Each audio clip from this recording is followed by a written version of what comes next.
Hello friends, தமிழ்நாட்டில் இப்போ election fever தாறுமாறாக போயிட்டுருக்கு. இதில் தேர்தல் பணியில் ஈடுபட போகிற அரசு பள்ளி ஆசிரியர்களுக்கு பள்ளி கல்வித்துறை கொடுத்துருக்க ஒரு புது வாய்மொழி உத்தரவு பார்த்தீங்கன்னா மிகப்பெரிய அதிர்ச்சியும் அதிருப்தியும் ஏற்படுத்தியிருக்கு. எலெக்ஷன் டியூட்டி முடிஞ்ச கையோட தூக்கம் கூட இல்லாமல் அடுத்த நாளே பார்த்தீங்கன்னா ஸ்கூலுக்கு வரணும் அதிகாரிகளை ரொம்ப கண்டிப்பாக சொல்லியிருக்காங்களாம்.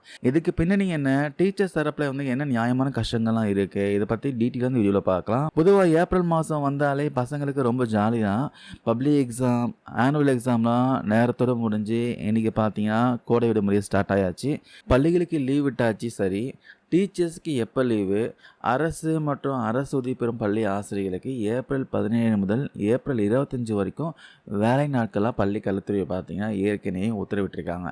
இதுதான் இப்போதைய நிலைமையாக இருக்குது. இந்த சமயத்தில் தான் சட்டமன்ற தேர்தல் வரப்போகுது. தேர்தல் பணிகளை எப்படியும் பார்த்தீங்கன்னா பெரும்பாலான அரசு ஊழியர்கள், ஆசிரியர்கள் தான் ஈடுபட போகிறாங்க. ஏப்ரல் 23ஆம் தேதி தேர்தல் ஓட்டுப்பதிவு நடக்க போகுது. அதனால் ஏப்ரல் 22ஆம் தேதியே ஆசிரியர்கள் அவங்களுக்கு ஒதுக்கப்பட்ட வாக்குச்சாவடி மையங்களுக்கு, அதாவது போலிங் பூத்துக்கு போயிடணும்.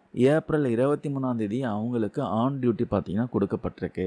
இது வரைக்கும் எந்த பிரச்சனையுமே இல்லை. ஆனால் பிரச்சனை பார்த்தீங்கன்னா எங்கே ஆரம்பிச்சதுன்னா, ஓட்டுப்பதிவு முடிஞ்ச மறுநாளே ஏப்ரல் 24ஆம் தேதி கண்டிப்பாக எல்லா ஆசிரியர்களும் பள்ளிக்கு வர வேண்டும்ன்ட்டு எல்லா மாவட்டத்துலேயும் பார்த்தீங்கன்னா கல்வித்துறை அதிகாரிகளாம் வாய்மொழியாக உத்தரவு போட்டிருக்காங்க.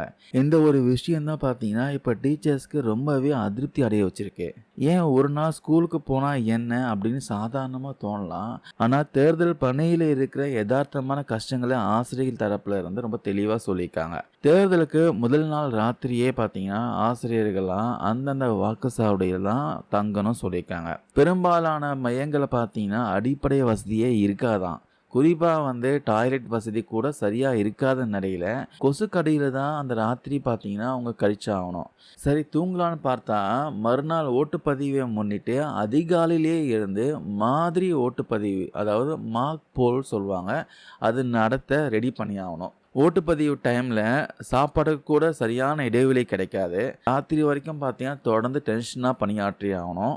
இதில் இன்னொரு பெரிய சிக்கல் என்னென்னா, ஓட்டுப்பதிவு முடிஞ்சதும் அந்த வாக்கு பொட்டிகளை இவிஎம் மிஷின் பார்த்தீங்களா பத்திரமா எடுத்துகிட்டு போய் வாக்கு எண்ணும் மையங்களில் ஒப்படைக்கிற வேலை தான் பெரிய டாஸ்கே.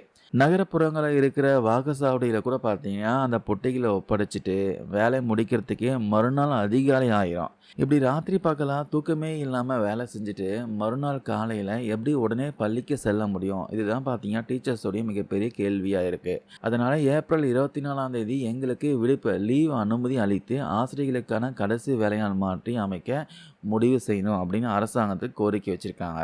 உண்மையிலே தேர்தல் பணி அப்படிங்கிறது பார்த்தீங்கன்னா எவ்வளோ சிரமமான விஷயம் டியூட்டி பார்க்குறவங்களுக்கு தான் தெரியும். அதனால் டீச்சர்ஸோடைய இந்த கோரிக்கை நியாயமானது தான் பலரும் கருதுகிறாங்க. ஸோ பள்ளி கல்வித்துறை அதிகாரிகளுடைய இந்த வாய்மொழி உத்தரவு பற்றி நீங்கள் என்ன நினைக்கிறீங்க? ஏப்ரல் 24ஆம் தேதி டீச்சர்ஸ்க்கு விடுமுறை அளிக்க வேண்டுமா? உங்களுடைய கருத்துக்களை மறக்காம கீழே கமெண்ட்ஸில் பதிவு பண்ணுங்கள். இந்த வீடியோவில் ஷேர் பண்ண தகவல் யூஸ்ஃபுல்லாக இருக்கும்னு நினைக்கிறேன். தேங்க்யூ நண்பர், நண்பீஸ்.